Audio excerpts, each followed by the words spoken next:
All right, so listen, y'all. I'm about to give it to y'all raw and uncut. You know, I started talking to Team Spence, I would say, and Al Haymon them about May. You know, right after his fight. You know, just going back and forth. You know, they sending me a proposal with the interest of a Spence and Crawford fight. We didn't get a contract until August, and you know it was just kind of like a regular contract.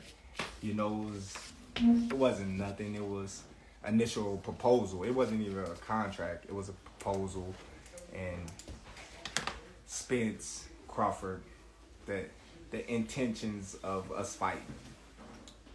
Okay, so we going on the basically the negotiations of what a contract would look like before we actually got the actual contract. Al goes in to saying a guy that I don't know, never represented me, not affiliated with Team Crawford, have no whatsoever place in Team Crawford's, stable, representing me in a contract which I have no nothing upon that I agreed to. So basically that was a standpoint of what the contract would look like. So basically I'm talking to Al, and I'm like, Al, come on, man, I don't even know this guy. You know, how can you do that? And he's like, well, the guy stated he's a part of your team and whatnot. And you know, we going back and forth, you know. I was a good dude, man. I was a, charming guy, he's a cool dude, I kind of like talking to him, but at the same time, Spencer's our guy. I'm not. So of course he's gonna do what's best for, his fighter, his guy.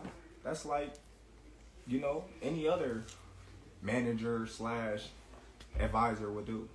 He would do the best for his fighter. So, me and Al, we talks on the phone, I get advice from other guys in PBC. They tell me,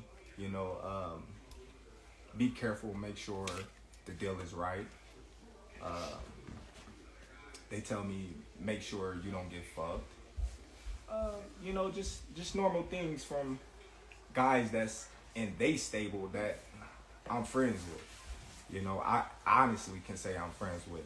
So, we going on and on, and of course me and Al, we going back and forth about, the numbers. We not going back and forth about anything else. We just going back and forth about the numbers. All in all, I have two companies, that reach out to me that, wanted to give me and Spence $25 million guaranteed. $25 million guaranteed up front.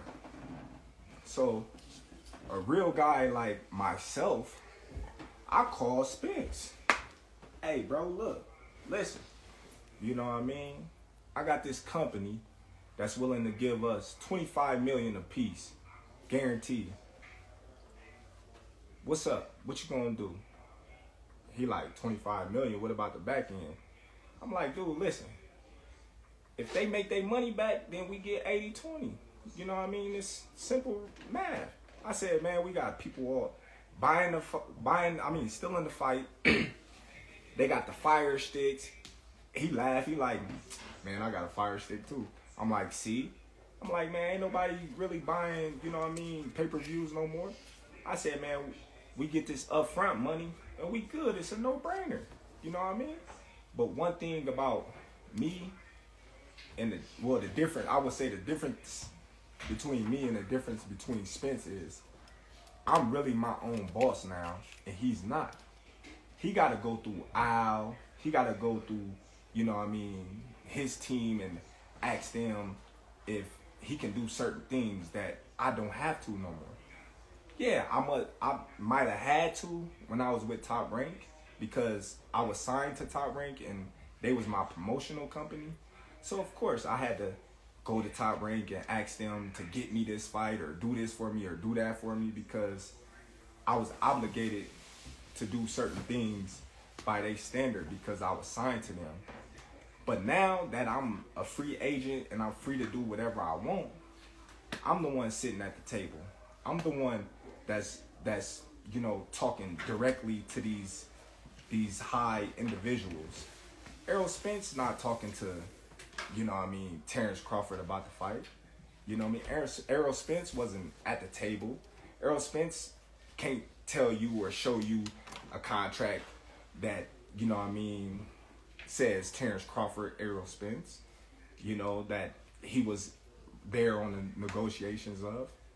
He can't do it. So he had to go back and ask Al for permission, if he can, take this big chunk of lump sum of money to fight Terence Crawford, which he didn't call me back, so I proposed it to Al.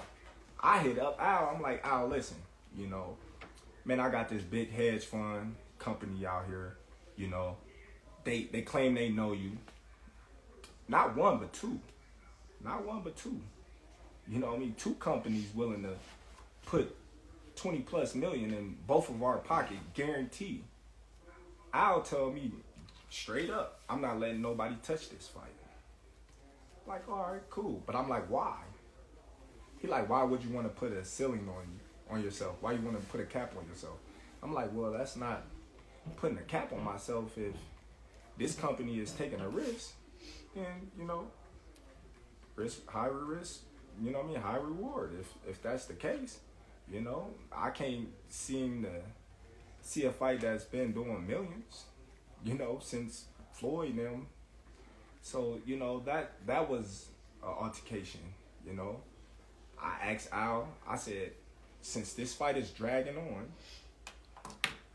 with me and Spence and we can't get things together, why don't I come out and meet you with my lawyer and we just wrap it up? Just me and you and my lawyer. Al said, his mother was, not doing too well, and I honor that and I respect that. Family first. I'm a family oriented type of guy, so I know what it is, to, put your family first. So I'm cool with that. But then again, as negotiations still drag on, and I had stated that I wanted to fight in this year, I asked Al again because we seemed like we wasn't getting nowhere. So I asked Al, I said, Al, listen, why don't you get Spence and you, since you his representative, and I'll get myself and my lawyer, and we just make this fight, anything we gotta do, we can do it right there and sign, seal, deliver. And Al told me straight up, that ain't never happened in the history of ever, where two fighters sit down at the table and they come to an agreement and they get a fight made like that. Not even Floyd Mayweather and Manny Pacquiao. So I'm like, okay, well, it's the first time for everything. I never heard of a fighter ever taking zero guarantee in a fight. I never heard of a fighter of a 4-rounder taking 0% of a guarantee. That is something that's new to me, but that's something that I was willing to do to make this fight happen. A lot of people, they say, oh, well, Terence, you ducked, or Terence, you did this and you didn't want to fight Spence. I'm the only one that was taking all the risks. I told him, all right, cool. I take no guarantee. I take, the less end of the money. whatever it is you want, I'll take it because that's how much confidence I got that I'm gonna beat that man. That's how much confidence I got I'm gonna beat that man. So, you know, even though I know I was getting fucked in the long run, I just, you know, wanted a little transparency. I said, okay, if I'm gonna bet on myself and I'm gonna go against all the odds, then I wanna, you know what I mean, a little transparency. Of course, you know, I wanna be able to write off on, you know, things that's gonna affect my check. Of course, I wanna see if the numbers add up to what they telling me. You're not gonna go in. It's just simple to me to think that a person will go in a business with a person 50-50 and this person would tell them, well, you got to give me 50% down and I give you 50%. And then you say, oh, well, I'm not going to tell you how much we really made, but I'm going to just give you this. You just got to trust me. Come on now. It don't make no sense. I never was offered a guarantee, not once. I never, you know what I mean, was given anything. But here, you want this fight? We gonna fuck you, and then, you know what I mean, you got what you want. But, you know, that's how much confidence and faith I have in myself. You know, I took it all. I took it all. I took the risk. You know, big risk, big reward. That's how I look at it. And I believe in my abilities, and I believe in myself. So I'm like, it's whatever. You know, Errol Spence, he can't say the same. He can't say the same.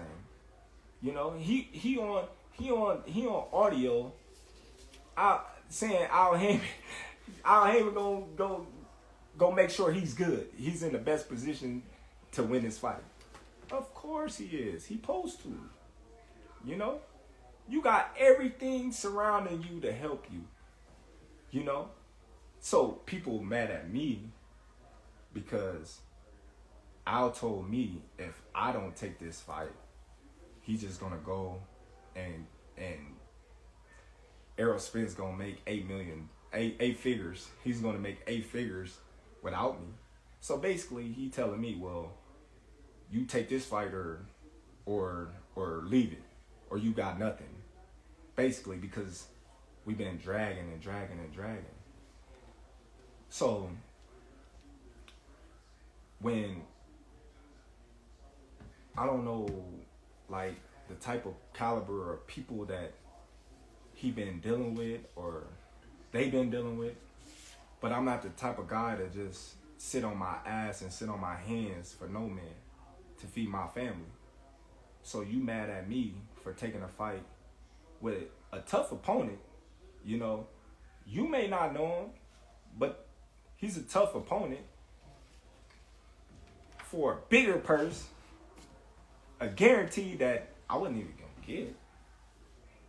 You crazy in the head. You crazy in the head. So now here we go. You know what I mean? Back to square, you know what I mean, one. Like, what do you really expect? You expect me to be disrespected, ran over, stepped on, and just sit there and just take it? That's crazy. That ain't even my style. See, me personally, I wasn't even gonna say nothing because I'm not the talkative type, and y'all pretty much know that. But sometimes, you know, you gotta say what's real. You gotta say what's on your mind, and you gotta stop letting these people just do what they want with you. A lot of people say, well, did he ask to see Bob Arum's books? Did he ask for transparency with Bob Arum? No, I didn't. You know why? A lot of y'all probably don't even know why. But I was signed to Bob Arum. I wasn't my own boss.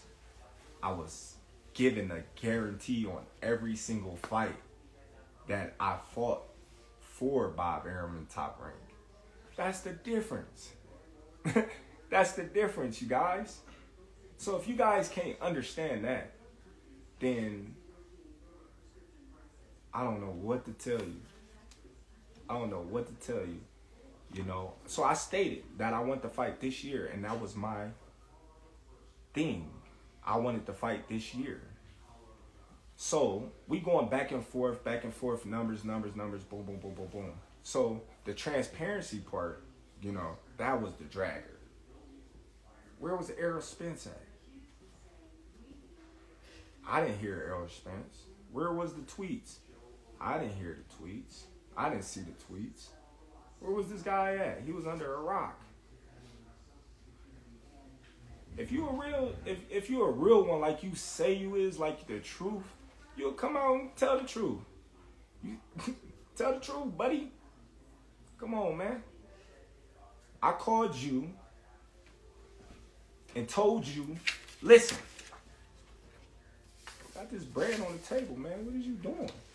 What is you doing? You not your own boss, my dude. So stop saying that you your own boss. Stop saying that you the truth and you this and you that, but you got to answer to a lot of people, my dude. You got to answer to a lot of people, and I'm not knocking that.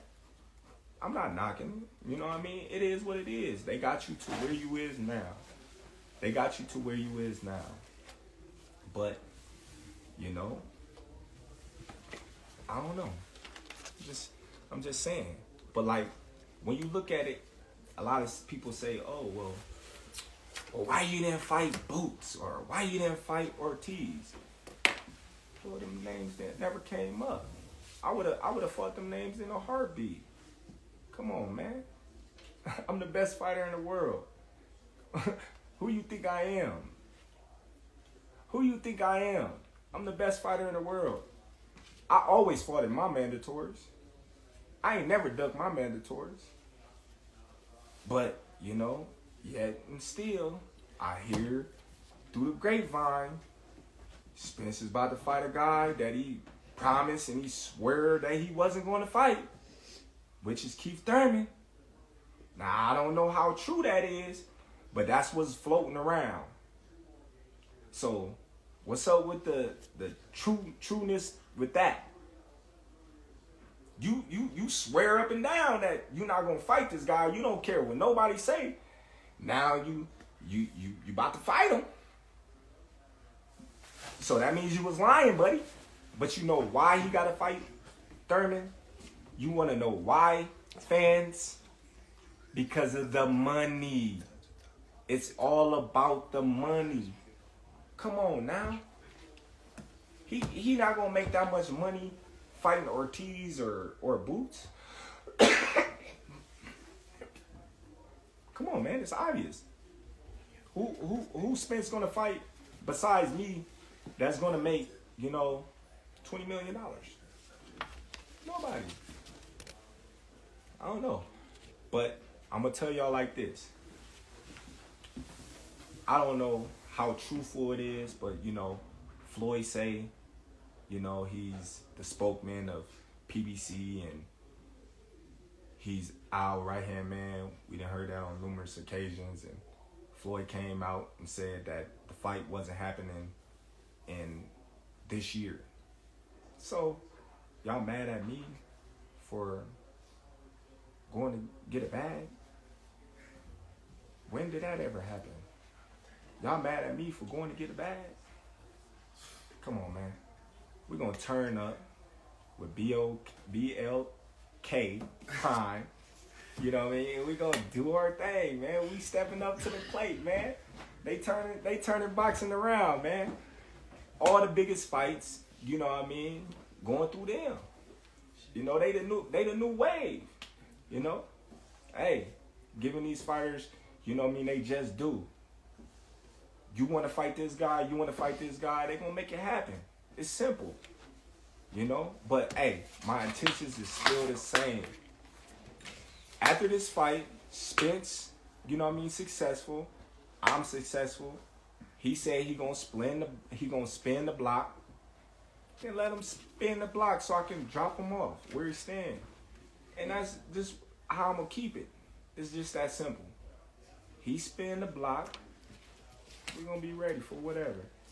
And y'all fans, y'all can, chop it up and edit it and put it however y'all want and try to change the narrative or my words, but December 10th You know what I mean? Tune in to BLK Pride. Black Pride, baby. We in the building. Tune in, y'all. If y'all don't, you know what I mean? Y'all some haters. If y'all do, you know what I mean? It is what it is, man. Support the kid.